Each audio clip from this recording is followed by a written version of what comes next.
Good afternoon, my friends. This is Paul, and let's just cut to the chase. Fire Emblem, Shadow Dragon, and the Blade of Light for the Nintendo Switch, which is actually for the Famicom that they just lazily touched up, is a terrible game, and I'm not even going to waste my time reviewing it. It's so bad. I was literally getting sick to my stomach while I was trying to play this, and I had already just plowed through the Shadow Dragon remake on the DS and was thoroughly miserable. Although I have to admit, after seeing the source material, I have much, much more respect for the team and how they at least tried to put some personality into a game that's so dull and forgettable. So I'm not going to bother showing you this pixelated nonsense any further because if the English translators are going to boast this is the first time the original Fire Emblem game has come to North America in full English, well, they made one giant error. They mistook the word music for sound. No one makes that kind of an error in 2020. Anyway, let's get to the real footage. Now, you guys are probably aware that I didn't really like Shadow Dragon on the DS, but to be fair, we had also never gotten the original Japanese version of the game, so treating it like a brand new Fire Emblem game, which to North Americans it technically was, of course I would say it's lazy and lifeless compared to all the other Fire Emblem games that we Americans have received. However, now that I've played the original, I really need to give credit where credit is due. Intelligent Systems and Nintendo did the best they could, well, maybe 95% the best they could do, out of such a clunky mess that it makes for similar opinions that I had toward the Link's Awakening remake. It was a good remake, but it wasn't enough to make the game doable. However, if you are desperate to replay Marth's very first adventure and the game that started Fire Emblem, oh man, this is definitely going to be way better than the original game.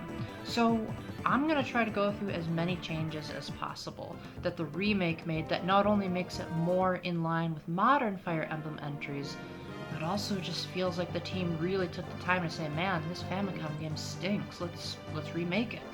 So for starters, a lot of the features that we already know as trademarks from the Fire Emblem series make their way into this game.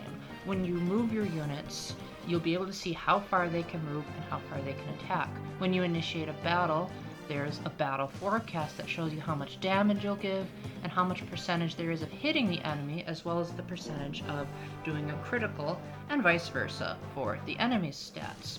There's also much better animations for the battles, and there's actually backgrounds. The level up ditty is what you would expect from a Fire Emblem game. It's the da-da-da-da-da, which the original game didn't even have. There's a couple of new weapons, like Sita having the wing spear. The weapon names have been slightly altered so that they're more along the lines of what you're used to in a Fire Emblem game. The statistics of the enemies are shown on a separate screen. I say that lightly because on the DS, the game moving the units takes place on the bottom screen, but the statistics are on the top. But if you're playing this on the Wii U Virtual Console, I guess that's much more of a relative statement. Also, the character portraits are much more detailed, and there's way more story. Now, I complained that Shadow Dragon had a pretty lousy story, and I still stand by that. But I do admire what Intelligent Systems did to try to, at the very least, inject at least a little bit more personality. The original game kind of just abruptly started. It didn't really have any build-up or suspense, whereas the remake adds 5 new prologue chapters, which are by far the best parts of the game, but they also give some context as like, why is Marth on this journey? Why does he have Knights of Altea? Like, what is going on here? It sets into motion what the general conflict of the game is. There's also an opening cutscene when you start up the game that talks about why the Shadow Dragon is such a threat as opposed to just appearing out of nowhere. And the characters, they still don't have too much personality, but they at least have quotes that they give when they're about to die, and you can also have conversations on the battlefield so that you don't feel like, oh, I just lost a unit. Because when units die in the original Shadow Dragon game, it just says this unit died, and you're like, okay, moving on. They didn't have a personality to begin with, so why am I upset that they died? They're just extendable units, which is totally defeating the point of a Fire Emblem game. However, at the very least, this game helped me feel a lot more defeated. Not as much as previous Fire Emblem games, because they still didn't have a whole lot to say, but at the very least, I felt like I had lost a lot of progress. Also, the ability to toggle all of the enemies' ranges by pressing the X button was a godsend, because you couldn't tell how far the enemies could move unless you looked at their movement statistic and physically counted out how many spaces they could move. And considering how many levels in the later game have enemies with ranged projectiles that can hit you from across the screen, this is a small change that ends up making a humongous difference. Now, this isn't a perfect remake. There's still no support conversations. Weapon levels can still only go up to A instead of the double S's that we saw in Radiant Dawn. I mean, pretty much everything from Radiant Dawn is missing, but I can kind of see why they'd have to condense that game because it was so huge, and the DS has considerably less horsepower than the Wii. And the music, it's still not spectacular. Like, this is definitely one of the weaker soundtracks in the series, but they did a good job of making it closer to the style of new Mystery of the Emblem, and I think the original Mystery of the Emblem was actually a remake of this on the Super Nintendo. So as a result, the soundtrack feels more appropriate to what's going on rather than kind of just being there.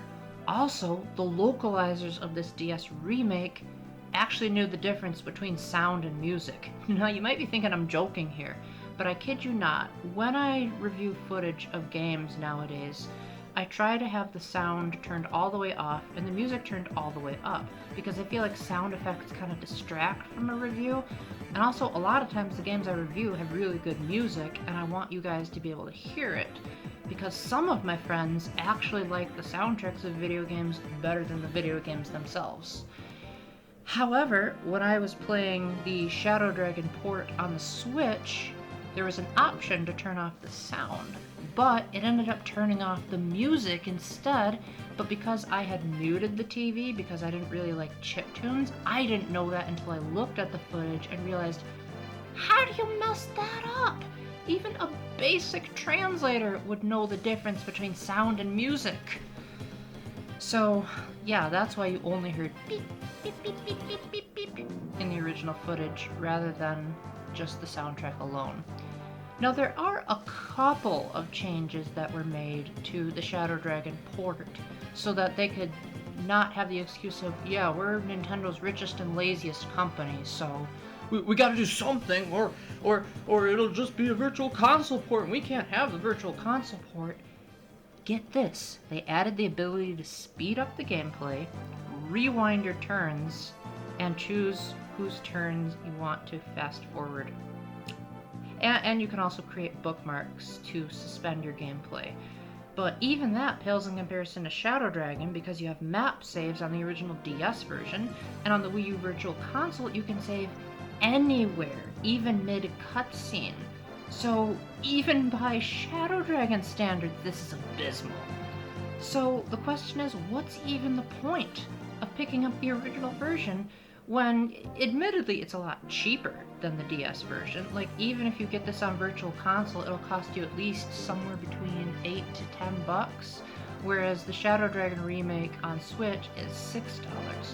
Now, I think $6 is, I guess it's okay for a game that's so old and so outdated, but I think Shadow Dragon on the DS is going to give you considerably better value. Now, I still say you should play any other Fire Emblem game in North America.